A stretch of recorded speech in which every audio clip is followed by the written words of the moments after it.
We live in a world where everyone wants to choose comfort, everyone wants to take the easy path, and everyone always just seeks pleasure. Until your day ends and you look back at what we've done and we become depressed. We look back and we realize that we really haven't achieved anything, not just today, but in the past year. Allah will ask us on the Day of Judgment, what did we do with our lives? How did we spend our time? What did we make of our opportunities that Allah has given to us? What will we say? How will we answer that question? We can say two things. Number one, we spent our life fulfilling our purpose. We spent our life doing what Allah has told us to do. Seek knowledge, get wealthy for the sake of Allah, take care of your body, and have the responsibilities that a man has. Make sure that we always follow and stick by the Sunnah and the Quran. That's what Allah has told us to do. Or we can tell Allah that we spend our time seeking pleasure.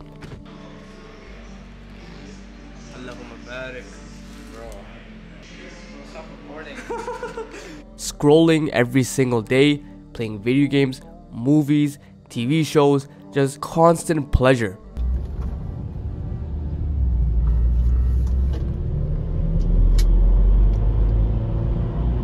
At the end of the day, all of the pleasure that we partaked in will come back and bite us in the bullet. It will backbite on us. Finally, the day's done.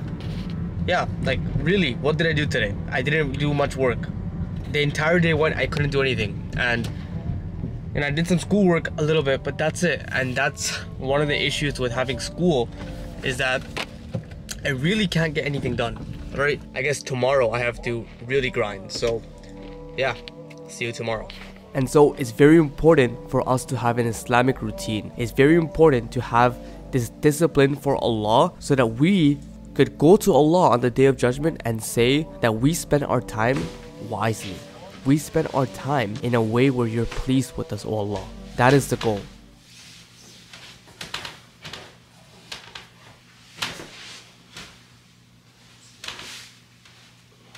أعوذ بالله من الشيطان الرجيم بسم الله الرحمن الرحيم الحمد لله رب العالمين الرحمن الرحيم مالك يوم الدين إياك نعبد وإياك نستعين. Bro, I dry scoop completely wrongly. Like I put it. Typically, I know how to dry scoop, so don't relax. But I dry scoop like so long. I messed it up completely, and then I gagged, bro. That's disgusting, bro. That's disgusting. But that was such an icebreaker, huh? I didn't talk the entire video, and then the moment I mess up dry scooping my creatine, I start talking. But I feel like you guys see this place way too often. Like especially like this place, like this routine. You guys just see like the first thing in like every video that I make now. First thing you see is my kitchen and me making coffee and me taking like these two, I guess, supplements. And one thing that will never leave my routine is dates. That is the Sunnah of Prophet Muhammad ﷺ. And not just that, this is from Medina. I don't know if this is Ajwa dates. My dad, he went to a store here in Canada and it was like Medina dates. So yeah, it's from Medina, right? SubhanAllah. And it's so good, like bro, it's so super good. You know what I've learned recently? I've learned that apparently when it comes to dates and like palm trees, it takes like years. When you first plant a palm tree and it grows to a respectable height, it takes like years for it to actually bear fruit. I didn't know that before. To give dates, it takes a long time, which tells us that, you know, dates are a blessing because, you know, we have to wait a long time for them. But how old, like, you know, the trees are, and, you know, the tradition, and how, you know, how long ago people planted and stuff like that. So like, I don't know, this is a random like fact. Honestly, I've experimented with eating breakfast in the morning, and I've come to a conclusion that I'm not really a breakfast person. I don't like eating breakfast as much. Like some days you just procrastinate. So like, you know, let's say your work gets super hard and then you're like, I'm just gonna eat some breakfast. It's just a way to avoid work, right? But other than that, I'm not really a breakfast person, right? I think breakfast just makes me slow. Like I feel it, like physically, it just makes me slow in the morning. It just like affects I don't know, makes me like lethargic. I feel like if I'm eating breakfast, then like, but I know if I could imagine our ancestors, right, the people of Adam alayhi salam and later, I can only imagine that they probably didn't have breakfast readily for them. They had to hunt for food, they had to get food. When people say breakfast is like the most important meal of the day, no it's not. That's just my take on it. So you might be asking, why did I switch my Islamic routine again? Why is it that you need to switch your routine? And the main reason why I planned on making a new routine and I'm switching it today is because of the fact that I'm not pushing myself. I'm getting complacent, I'm getting comfortable. I'm not sacrificing stuff for my identity, right? I feel like the past 3 or 4 weeks I've gotten to a point where I started doing some of the bad habits in a way where I tried justifying it. I don't want to say because of school, but since school did come into my life, everything has been so jumbled up, and it's not me making an excuse, just hear me out. Since everything is jumbled up, my sense of like that one purpose has been depleted. Before school started, all I wanted to do was just be the best Muslim possible and YouTube. Like those two were really my main push. I was focusing on that every single day. And as the school came and stuff like that, and like, going to university and then sometimes staying there with some friends, and then hours go by and whatnot, and you come back and the day's almost done. So honestly, it's just like everything goes away. All the time in your life, pretty much a lot of it goes away, and you really can't focus anymore because all that commuting, going to like the city for university, just, I know it sounds like I'm complaining, but the thing is that sense of purpose isn't there, and I need to bring that back in terms of my identity, who I am as a person, who I want to be as a person, what am I doing on this earth. So I want to talk a little bit about purpose, because I feel like that's what dictates and that's what can help us get a daily routine that we desire, right? So we know that the verse وَمَا خَلَقْتُ الْجِنَّ وَالْإِنسَ إِلَّا لِيَعْبُدُونَ, which Allah says that I did not create human and jinn except to worship me. Now I understand that, however, we also have to please Allah. There's many ways of pleasing Allah. There's many ways of turning a regular act into an ibadah, and the way you can bridge these two is basically having and being sincere and doing it for the sake of Allah. So for example, going to the gym, getting a nice body, getting strong, we can do that for the sake of Allah. Just look back at the Sahaba, right? Usama bin Zayd radiallahu anhu, there was Ali radiallahu anhu, Umar radiallahu anhu. They were very strong. They were warriors. They were fighters. They were known for their fighting capabilities. They're known for their bravery and their strength. Osama bin Zayd radiallahu anhu became the commander at the age of 17 or 18 years of age. The Prophet Muhammad made him the Amir of the Muslim army at the age of 17, the commander. If that doesn't say something, I don't know what does.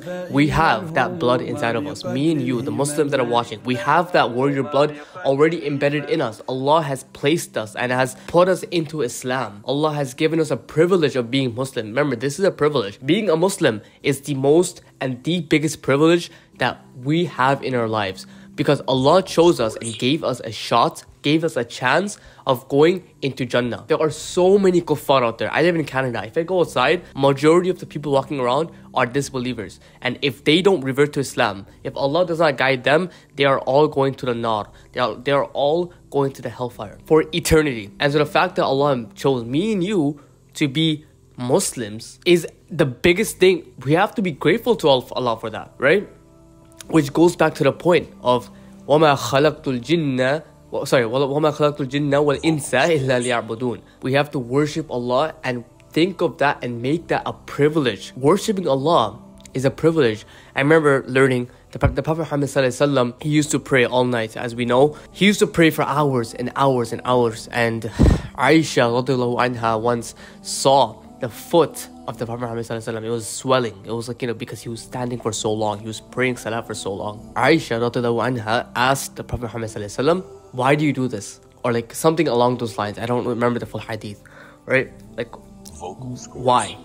or something like that. And the Prophet Muhammad ﷺ replied back and said, should I not be grateful to Allah? If the Prophet Muhammad ﷺ is doing that all night, is praying all night, just to be grateful to Allah for making him a prophet, for putting him into Islam and giving him, you know what I mean? Who are we? What are we doing? He was already destined to be a prophet ﷺ. He was already destined, right? Like, it was predestined. Allah already knew, who Muhammad was going to be. Allah already made him in that way to be a prophet. Who are we to not pray to Allah, to neglect Allah? It's like Allah doesn't need us. We need Allah.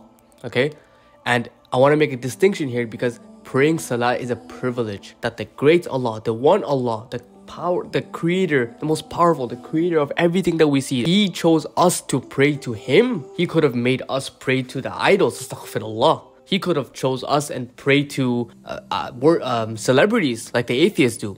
Everyone worships something, right? Everyone worships something. The celebrities worship themselves. They may worship their desires. The atheists, they have something to worship, like science or whatever, Darwinism, you know what I mean? Like the survival of the fittest, all that weird stuff. The Hindus, they worship the idols. Christians worship Isa alayhi salam. And the one Allah chose us to pray to Him. If that doesn't raise hair or give us goosebumps, that it should. Because we have to realize that praying salah is a privilege. It's not something sure, it's a wajib, it's obligatory for us to pray, but it's not like a burden. There's no way in the earth it's a burden. Allah can get rid of you, can give you the hidayah that you have. Your guidance can be given to someone else in an instant. We have to make our purpose for Allah. Everything we do for Allah. And what that does is, not only will we get the barakah, the hasanat, the good deeds from Allah, but we'll also get the worldly benefits of it. But the worldly benefits are irrelevant compared to how strong Allah's mercy is. But, for example, we can make a business for the sake of Allah. We can get wealthy for the sake of Allah, so we can stand under His shade, under His throne on the Day of Judgment. That is a purpose. That is something that we're doing for Allah. But also, if we make a business for Allah, we'll also get money. We'll also get wealthy. So we can also enjoy life. We can also refresh. So we can also help and be responsible for our family members and our offspring and make sure that they grow up in a very good way. We can help the poor. We can give more zakat. So just saying, we should make everything for Allah. We should try to make everything for Allah. Of course, halal. We do sin. We're supposed to be sinners. If we didn't sin, Allah would replace us, make another nation, make another humanity, make another society of sinners, so He can forgive them. That's how merciful that Allah is. Allah loves those who repent.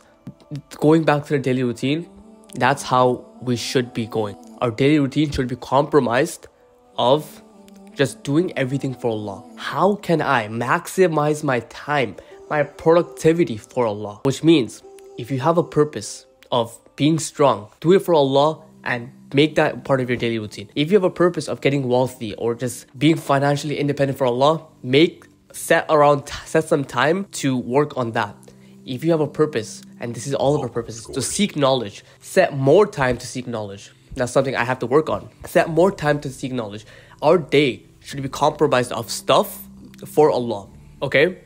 And then you might be saying, well, can I not take any breaks? Do I just work all day? And the answer to that is no. In Islam, it is recommended to take some time off to refresh. That is a part of Islam. But also it is in Islam, I'm still researching about this topic, but there are some ulama, and there are a lot of ulama actually. I think most ulama say that it is actually sinful to waste time beyond the limit. Like to overly waste time when you have other stuff to do, right? So for example, if I was playing games right now, and I know that I have to seek knowledge, or I have to make this video, then that would be considered sinful because I'm not doing the actions that I'm supposed to be doing. I'm laying off my responsibilities for some stupid pleasure, right? And excuse my language.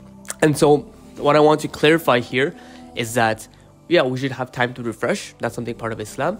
But we should fill our day, right, full of stuff that is going to make us like warriors of Allah. That's what I like to say, warriors of Allah. We should be warriors of Allah, right? Warriors, people that are strong, wealthy, knowledgeable, responsible. This is who we need to be. And we need to fill our days and then have family time. The Prophet Muhammad ﷺ used to have family time and make sure that he gave time to all of his kids, to his wives, to his sahaba, to the people of Medina. Yet, at the same time, he focused on worshipping all night. He focused on leading the Muslims and, you know, being pretty much the governor of Medina, or you can say like the king of Medina, I like to say. So he was controlling Medina. He was a leader of Medina. He was a leader of the entire Muslim Ummah.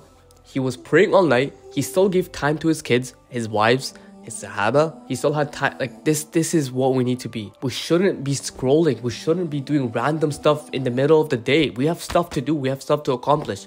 Allah gave us a purpose, and that's what we need to acknowledge. Alright? As I always like to mention, life is hard.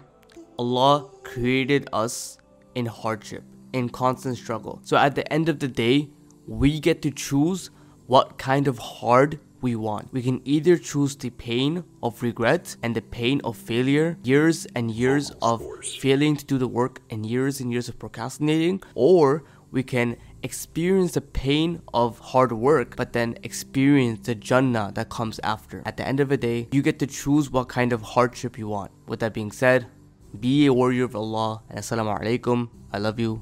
Bye.